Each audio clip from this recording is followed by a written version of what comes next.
Welcome to Mooney Reads. It is the beginning of October, which means September's over.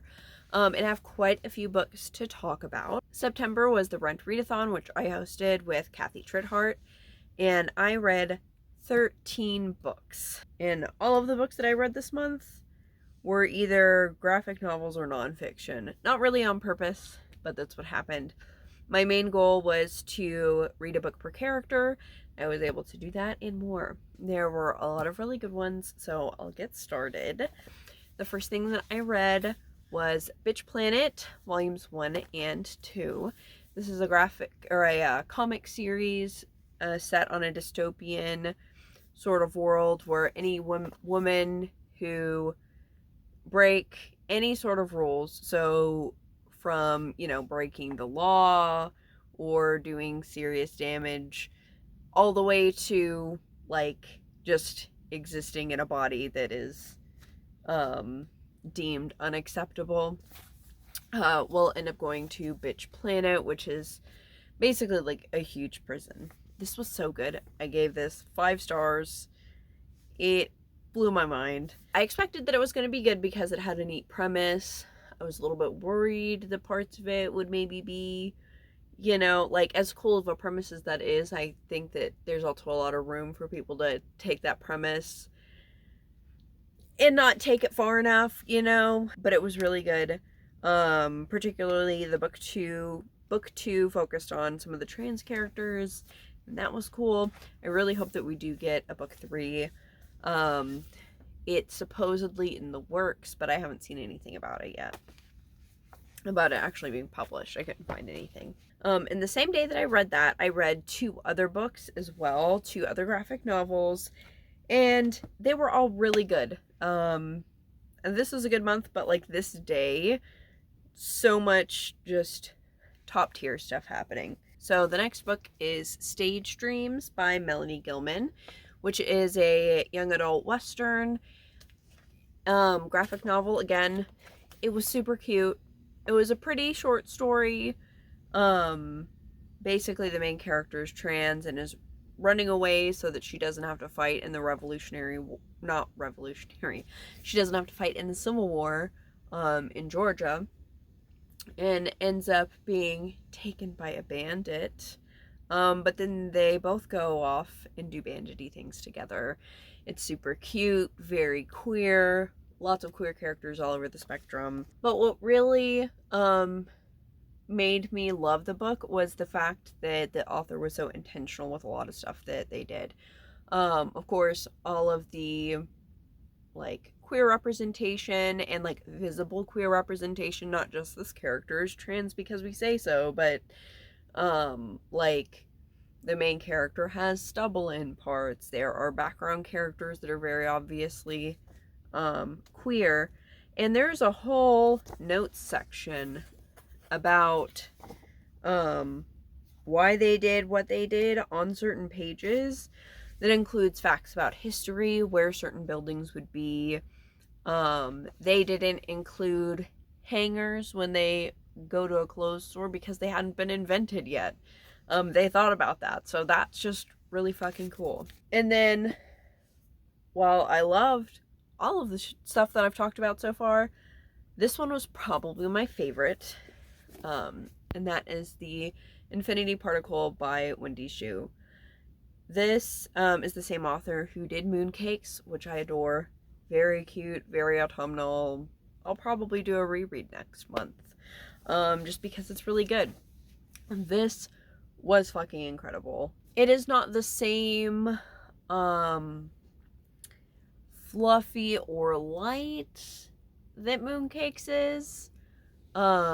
This deals with kind of more, there are parts of Mooncakes, I guess, where it's clear that there's some intense stuff going on, but this one kind of focuses on some intense stuff, but it's so well done. And I loved the characters. I loved what this said about connection, not just connection with people, but connection with the world around you in different ways, with the way that they posit AI. The whole premise of this is that our main character goes to Mars to study AI. and ends up falling in love with an AI, which at face value sounds like it could be weird, sounds like it could be corny, sounds like there are a lot of questions about AI, and they actually do grapple with some of the morality bits regarding AI, but where their society is farther than ours. So there are certain things that are already established and understood about AI in this world.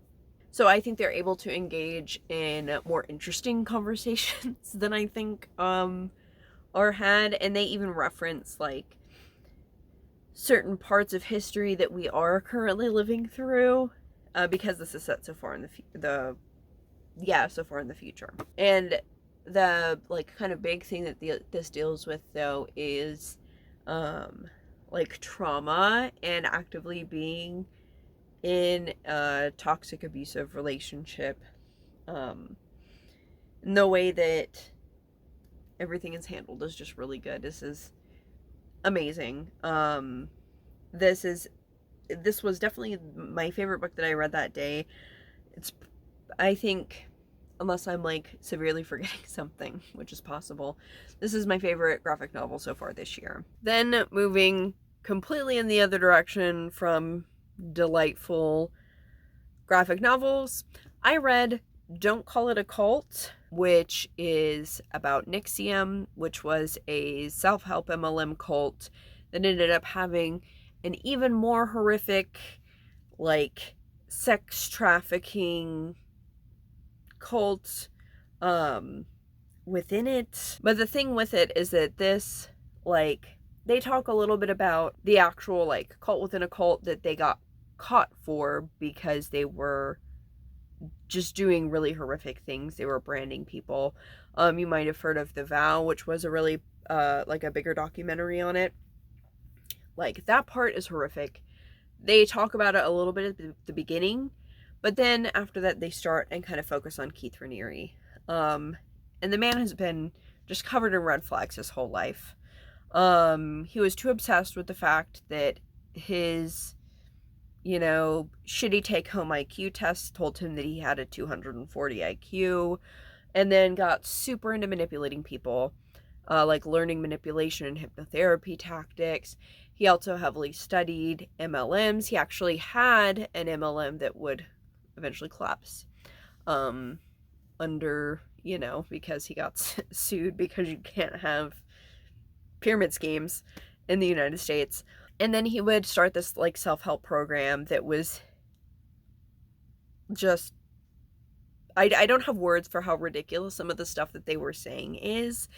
He manipulated people into thinking some really horrendous shit. And just on surface level, this, like, the stuff that they say is either incomprehensible because they're literally saying nothing, or it's like the same garbage that comes out of every other self-help book you've ever read. Like, there's a particular brand of self-help that they're basically regurgitating, but it's caked in even more, like shit that's even worse. Like, this man worshipped Ayn Rand. That can tell you a lot, and none of it's good.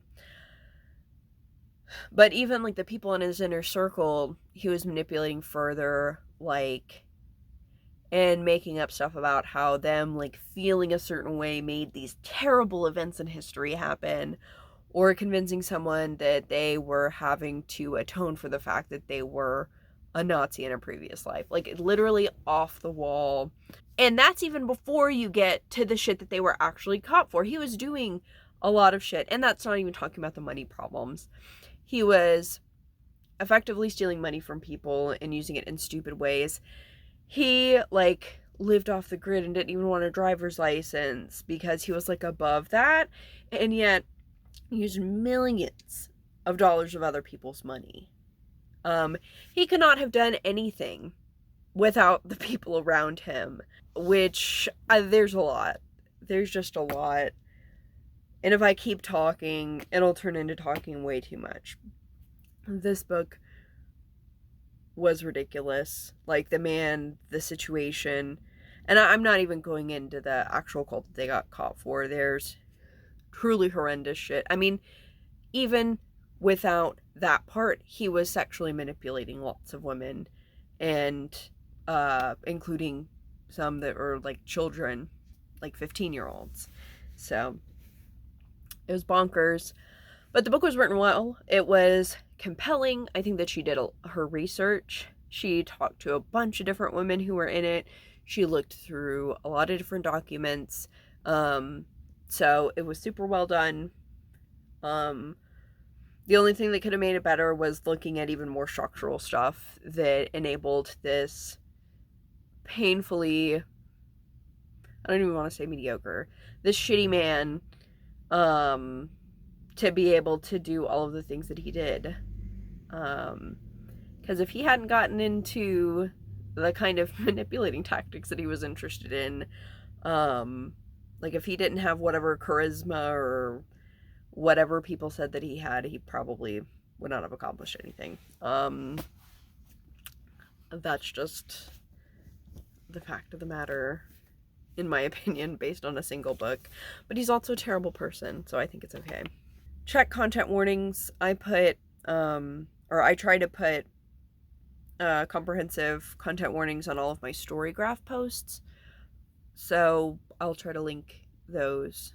But also, if you have a Storygraph, you can follow me and look at those sorts of things. The next book I read was a memoir, My Body is Distant by Paige Maylott. And this was really good. I got this as an ARC from the publisher, and I started reading it as soon as I opened it. It took me like a couple days. I ended up staying up late the last night that I read it. And I really, really liked this. This is a memoir of a trans woman and her relationship with technology, her transition, her relationships with people, and her experience with cancer, and then subsequently things that she dealt with afterwards, like living with the stoma. Those things kind of interact a lot. It's told in a non-linear way. And there's just so much of this that I really enjoyed. I thought it was well written and funny, compelling. There was a lot of queer messiness, which is my favorite.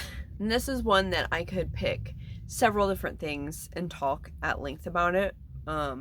But I would absolutely get carried away. So the only thing that I'll say, only other thing that I'll say is that it was so interesting to read, especially, like, all of it was cool, but specifically her relationship with technology, especially and her transition, that was really interesting and compelling to me, especially since I've heard a lot of people talk about their experiences with gender and the need for online community, especially within like fandom communities or other niche communities. So it was really interesting seeing it played out, and also like the role of technology during different parts of her transition. And see, even as I said, this is the only thing I'll say. I'm thinking of other things that are also really important to mention about this. Because for instance, like the her discussion of her disability and how that it also impacted her decision or ability to transition is also really important. I don't think I've heard very much from trans people with stomas or this particular sort of like her cancer and how that impacted whether or not she could transition, and then her stoma like impacting her access to medical transition. I don't know. There's a lot in here. I'm rambling, but this book was very good. After that, I went back for another graphic novel, which was The Moth Keeper by Kate O'Neill, which is a middle grade graphic novel that focuses on a kid who lives in this fantasy world that lives during the night and was gifted these moths by the moon spirit. And so they have to keep the moths, and this kid is basically being trained to be the shepherd of the moths that their society relies on. And so this is her story, a little bit of her training. I won't say too much more just because it would spoil the events of the book. but this was so cute. And the way that the story goes and the way that certain characters react to the things that happen was just healing in a way that I really didn't expect. Like, I didn't expect to be, like, wasn't stabbed, because it's not like it's sad. It's really good and really nice. And it just got me, like, in my emotions in a place that I wasn't expecting it to. It's really beautiful. There's also a lot of queer representation and some disability representation in here as well. And that's just very cute. The character designs are precious.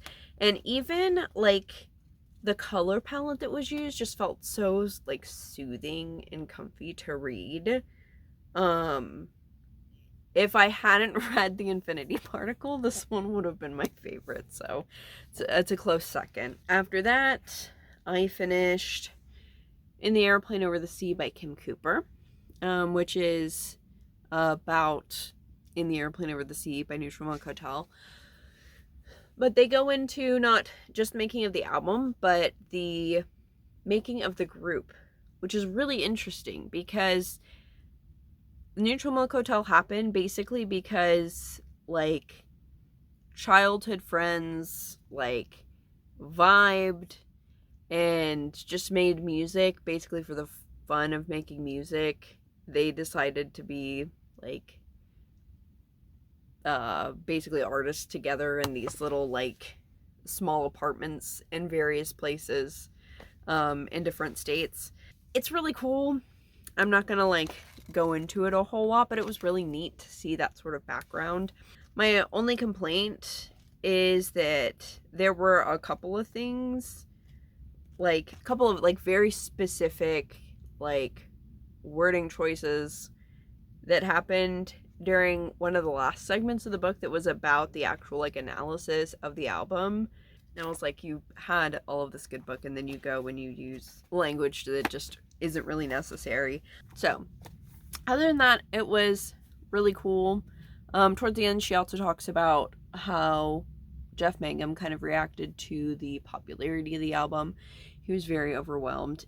And it was kind of interesting because in this one, she mentions, you know, she's basically like, it's, you know, he was able to actually just, like, go within himself and just didn't make anything for a while. And recalled Kurt Cobain, who did not have that option in the face of some, you know, just really bad, I guess, focus in the media, not just his album getting popular, but also him coming under scrutiny, which I can get into more later, because I also read the Kurt Cobain journals, which I didn't know that this would mention that, but I had already planned on reading both of them, so that was interesting. But it also makes me very, all of it in general makes me more curious about the people who made the album. I had an era several years ago now, but I was so enamored with this album and listened to it just over and over and over again. So I'm really glad to actually be able to look into the band a little bit more. Going from that, one of the next things that I read was the Kurt Cobain journals. I had very mixed feelings about this. I knew going in, obviously, that it was his journals, but I didn't know how literal that was. There are Xerox pages of his journal in here. And with the exception of how he writes his A's, it was, like, a lot of his handwriting is scarily similar to mine. So that was weird. But that's not why I had mixed feelings. This is a combination of random little notes, like there are some recipes in there, playlists, best of lists, as well as drafts of his songs, plans for or ideas for music videos. There were also a lot of letters in here, some sent, some unsent, and even some short stories. Some, like, most of the small bits of them were pretty fucked up. Between that and some of the, like, normal diary entries, there's some things that I just wonder whether or not they should have seen public light. like, I was already starting to question, like, should they have really put this together? And then he kind of actively talks about something that, it just made me feel like publishing this was not a very good idea, or at least not publishing all of it. According to the stuff online, they did take out some of the more, personal parts, which is nice, but I still wonder about a lot of it, especially since it's unedited. And I will say this, like, next little bit, I don't know if that's me, you know, reminiscing in a way about a dead person that's more unrealistic, or like my, you know, imagining of this person. But he had some pretty intense, you know, starkly like feminist and anti-racist like ideals. If he were alive in 2023 and had the proper sort of education, I wonder how he would be feeling about the amount of like ableism in here, and even the way that he worded some things. Like, also just as like a content warning, a lot of ableism, he also uses the N-word, though he does use it in the context of calling a white supremacist that, but it's still a slur that's used in the book.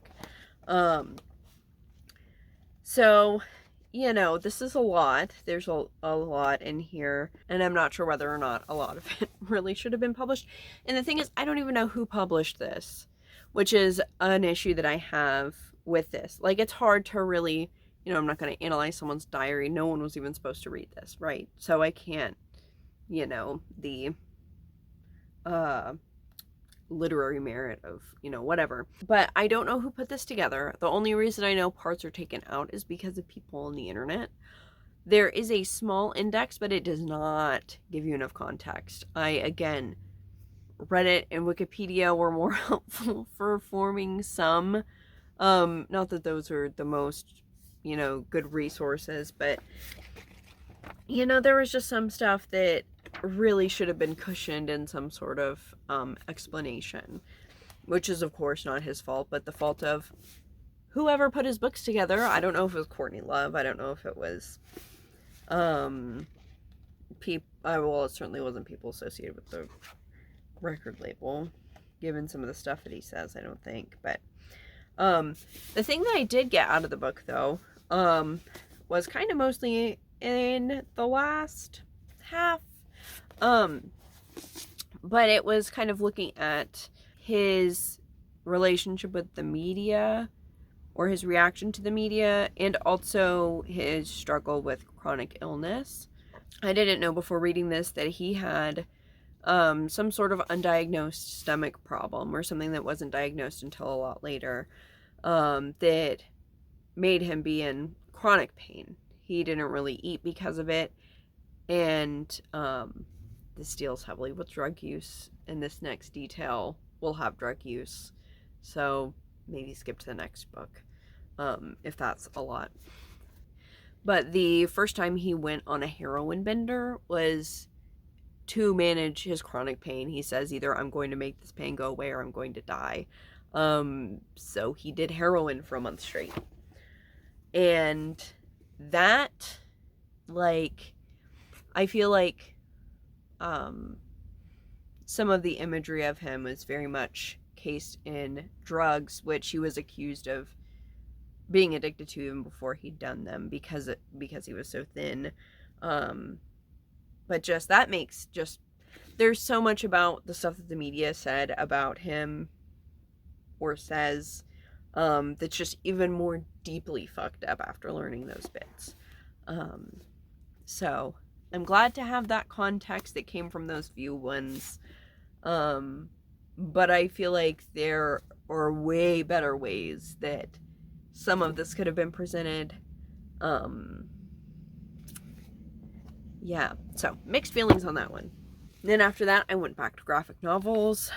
I had volume 1 of The Case of the Bleeding Wall, which was sent to me by the publisher. And I am looking forward to the other issues. I think that it's hard to really give a strong reflection or rating on a single issue, because we just got to where shit was starting to happen. I mean, not that, I mean, the beginning does have stuff that's happening. They're there are monsters on the page. There's blood on the page, right? But the main, like, juice, I think, of what the plot will be starts when this issue ends. So I can't say too much yet, but in terms of, you know, what I can say, the art is interesting, and I think it lends itself really well to horror. I wish that we'd had a little bit more introduction to our characters. But again, you know, maybe we'll get backstory or something like that later from certain ones. It gave me supernatural vibes in, like, a good way. Just with kind of the personality of the main, like, detective chick. And I mean, it's like paranormal detectives, which is basically what the majority of supernatural what they're doing. So it was pleasant. But I don't have too many thoughts yet. Because it's not the whole story. Another graphic novel that I read this month was When I Was Me. This is a comic anthology focused on gender euphoria. This was the Queerthology monthly pick, and they reached out to me to write a guest post on their Substack. So definitely go check that out. They have they partner with a creator each month for them to do the kind of final post on the book. And I had a lot of fun with that. It actually really makes me want to get more back into long form writing. So I've been seriously considering that sort of thing. But this was a really good anthology. I resonated with quite a few things, but it was also really neat to see things that I saw other people that I knew in, like kind of some of their experiences. I loved the different art styles that were in it, different sorts of people that were writing. You got little bios that were actually right under the picture instead of all in the back. There were some in the back because if there were two creators, I think it was different. But I really enjoyed it, and I'm looking forward to seeing what some of those other authors have put out. After that, I read Stars in Their Eyes, which is an Australian graphic novel. It was cute, little romance. I'd say it's probably, you know, suitable for younger YA readers. Our main character, Maisie, is going to her first Comic-Con with her mom, who's also a total geek. She has one leg as a result of cancer, and sparks fly when she meets Ollie, who's one of the volunteers at the con. This was cute. Little, you know, isolated story. Not too big. I do think that there were some details that were a little bit shoehorned in. That kind of took me out of the story a little bit. However, I thought it was funny, the references that they had, because they are very obvious references to actual TV shows, but like using fake names for things just because of copyright. Their parents being dorky was cute, even if it was a little much at times. And I like that there's really realistic portrayal of kind of what her experience would be, kind of managing pain, and also anxiety kind of through this experience and this kind of really big event with a lot of people. So in those ways, I thought it was good. I just wish that certain things were less clunky, and I feel like with especially one-off graphic novels like this, it can be difficult to fit everything in because you don't get that extra time to really get to know the characters, and stuff like that. So I think, I don't know, I feel like I liked sections of this so much, and that happens with some stuff where I like sections of it. So stuff that's like really obviously kind of takes me out of the story, I guess seems more apparent. I don't know if that makes any sense. Despite the bits of this that were a little bit much or a little bit clunky, I would still really recommend this. It was super cute. And I really enjoyed my time with it. And then the final book that I finished this month was the 12th volume of The Girl from the Other Side. Now, this is just a series of short stories that is kind of like And I don't know if parallel to the series is the right word. These are just things that happened during the series. So everything wrapped up in volume 11. So these are basically just cute little scenes. Some of them are a little bit connected. So them trying to go pick apples and trying to bake.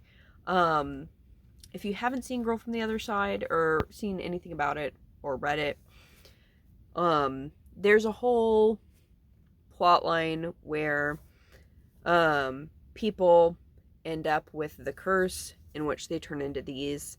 Most of these are, they have like no thoughts, like the person kind of goes away. They kind of just go on like instinct, and so there's a lot happening to try to stay away from these things because if they touch you, you can get it. This little girl was abandoned after the town was fleeing from the curse, but this guy still has a conscience and an awareness and is basically trying to raise this little girl and get her back to the population or take care of her the best he can. It's really wholesome. There's some stuff that's scary, some stuff that gets intense, like the plot ends up actually like being real, but a lot of it does end up having a lot of really cute like slice of life stuff in their weird little life, and that's really what the bulk of volume 12 is just more little slices of that. So I really enjoyed myself with that. I also started or worked on a couple of things as well. Of course, I don't have them beside me. But I started Her Body and Other Parties by Carmen Maria Machado that I intend to finish.